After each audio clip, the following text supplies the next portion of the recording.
Un fraternal saludo para todos aquellos que nos ven y nos escuchan por medio de estas entregas. Un saludo para todos y para todas sus familias. Hoy vamos a tratar el tema de resolución de mi conflicto y más adelante trataremos el tema de la resolución de los conflictos en la familia. Y vamos a leer inicialmente a Santiago capítulo 4, versículos 1 hasta el 3. ¿De dónde vienen las guerras y los pleitos entre vosotros? ¿No es de vuestras pasiones las cuales combaten en vuestros miembros? Codiciáis y no tenéis, matáis y ardéis de envidia y no podéis alcanzar. Combatís y lucháis, pero no tenéis lo que deseáis, porque no pedís. Pedís y no recibís, porque pedís mal para gastar en vuestros deleites. Esta es la palabra del Señor que hoy quería inicialmente empezar a hablar con ustedes en esta entrega.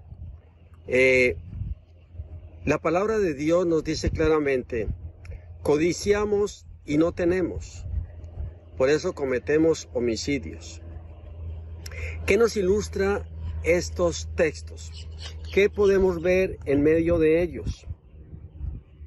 En primer lugar, si soy codicioso y no puedo conseguir lo que quiero a las buenas, normalmente yo hago lo que sea para conseguir lo que supuestamente me he propuesto conseguir. ¿Y qué sucede cuando aparece la realidad de este texto? Estoy codiciando pero no puedo, entonces ¿qué aparece? Un gran conflicto en mi vida. Si soy envidioso y con eso no obtengo nada tampoco, genero unas guerras y contradicciones aún dentro de mí mismo para tratar de conseguir lo que yo quiero conseguir. ¿Y realmente qué me genera todo esto? Otro tremendo conflicto en mi vida. Sigue diciendo la parte que leímos. No tengo,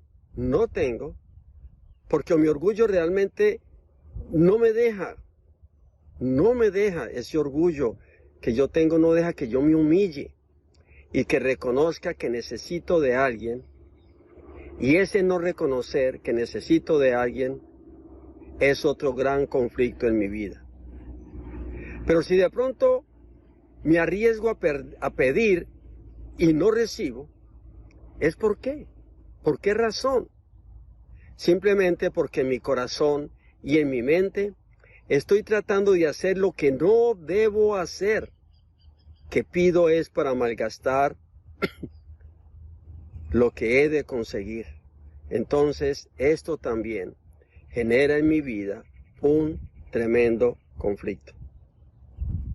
¿Qué hago entonces para resolver estos grandes conflictos personales?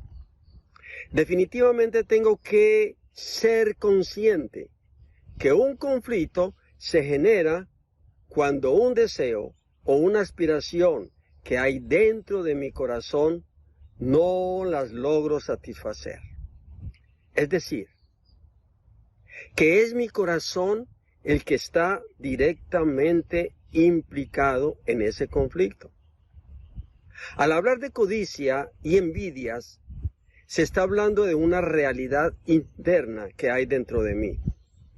Es decir, el problema no está fuera de mí, sino que el problema está dentro de mí. Así que al analizar la realidad de mi conflicto, me doy cuenta que realmente sí estoy actuando de esa manera. Cuando yo analizo esa realidad del conflicto, realmente sí estoy actuando como debo actuar. Sencillamente es algo que está afectando mi relación con Dios, y esto puede ser la razón de mi conflicto. ¿Quiere esto decir que yo me he comprometido a mí mismo o he deseado en mí mismo algo que está en mi corazón y que quiero hacerlo según mi deseo propio y que sale de mi propio corazón? Y que ese algo no necesariamente está en la promesa de Dios para mí. ¿No les ha ocurrido muchas veces? A mí personalmente me ha ocurrido muchas veces que yo deseo algo, que yo quiero hacer algo, que mi voluntad es esta, pero realmente sí estará en la voluntad de mi Señor. ¿Cómo debo resolver esta clase de conflictos que se generan dentro de mí? Sencillamente debo humillarme y buscar el tener una mejor relación con Dios, la cual puede ser más eficiente si lo busco en oración. Y le permito que me hable y que me oriente por medio de su Espíritu Santo y a través de su santa palabra. Seguramente que si esto hago, así voy a entender mejor cuál es la buena y verdadera voluntad de Dios. Esa buena y verdadera voluntad de Dios para mi vida. Y así resolver en parte o posiblemente totalmente mi gran conflicto.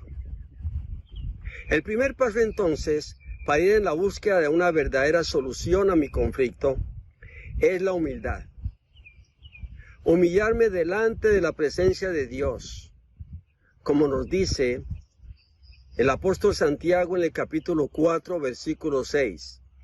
Dios resiste a los soberbios, pero da gracia a los humildes. Así es que, repito, es la humildad la que me ayudará a someter y rendir mi punto de vista a la voluntad de Dios revelada en su santa palabra. Desde el momento en que pongo mi confianza en Dios, el conflicto se convierte de ser una amenaza en una gran oportunidad para mi vida.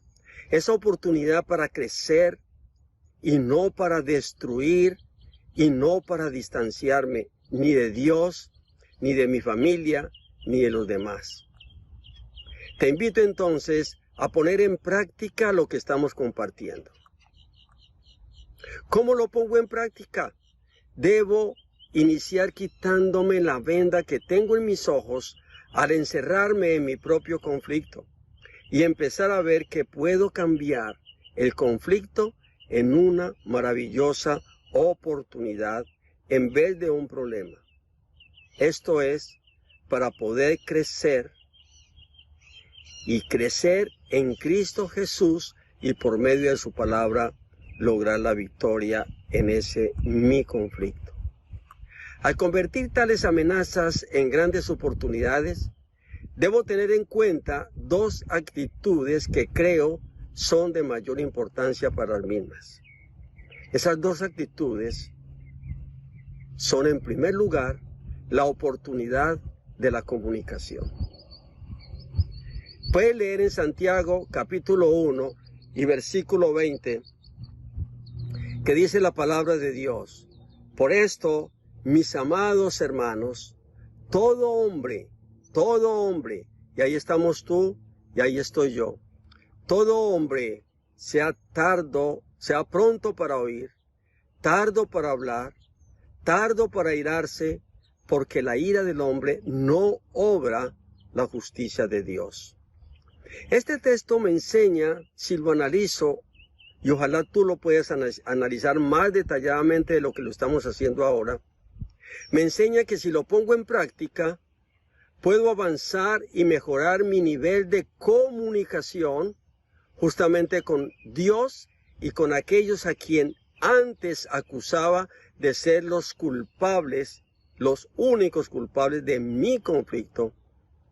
Inclusive, puedo llegar a comunicarme hasta conmigo mismo, porque a veces yo mismo no tengo comunicación conmigo mismo.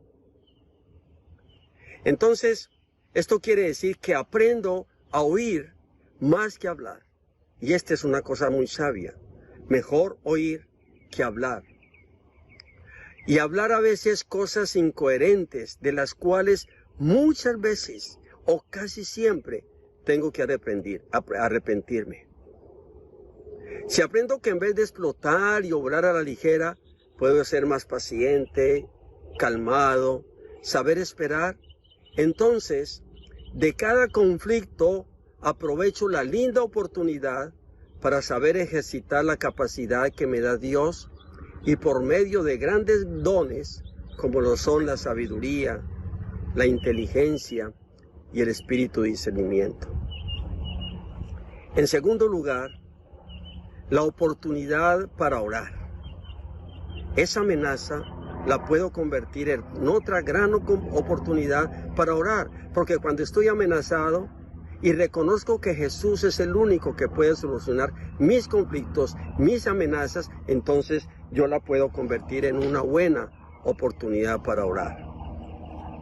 Si los conflictos se generan en mi corazón, entonces siempre será muy bueno saber aprovechar cualquier oportunidad para cada vez estar más dispuesto a orar más continua e intensamente. Estoy seguro que además de ser una gran bendición, será una gran oportunidad para acercarnos más y más a nuestro Dios. Finalmente, mire qué bendición podemos leer en el Salmo 50 en los versículos 14 y 15. Sacrifica a Dios, dice la palabra, sacrifica a Dios alabanza y paga tus votos al Altísimo, e invócame en el día de la angustia, y yo te libraré, y tú me honrarás. En estos tiempos tan dolorosos, de tantos y tan graves conflictos, y de tanta angustia en tu vida, en mi vida, en la vida de la familia, en la vida de los hermanos en la fe, en la vida de los amigos. Todos los días estamos recibiendo noticias de que hay alguien contagiado, o en la familia, o en la iglesia, o entre los amigos. Es una dura realidad y es un conflicto que nos angustia mucho. Yo te invito entonces que en medio de ese conflicto, vengamos e invoquemos y clamemos al Señor y honremos su santo nombre. Si esto hacemos, mire la promesa que nos dice el Salmo. Yo te libraré, dice el Señor, y no tengas duda de que de esto y muchas cosas más nos librará el Señor. Dios te bendiga. Dios bendiga a tu familia. Dios nos guarde a todos. Nos vemos en la próxima pildorita del Pastor Octavio, donde, como les dije al principio, estaremos tratando sobre los conflictos en la familia. Bendiciones para todos ustedes hoy, que he grabado esta reflexión en medio de la naturaleza, en medio de este lugar tan hermoso. De pronto ustedes escuchan ahí el viento, las aves, etcétera, pero es que estoy en un lugar tan precioso de la creación de Dios. Dios los bendiga, mis amados hermanos. Hasta pronto.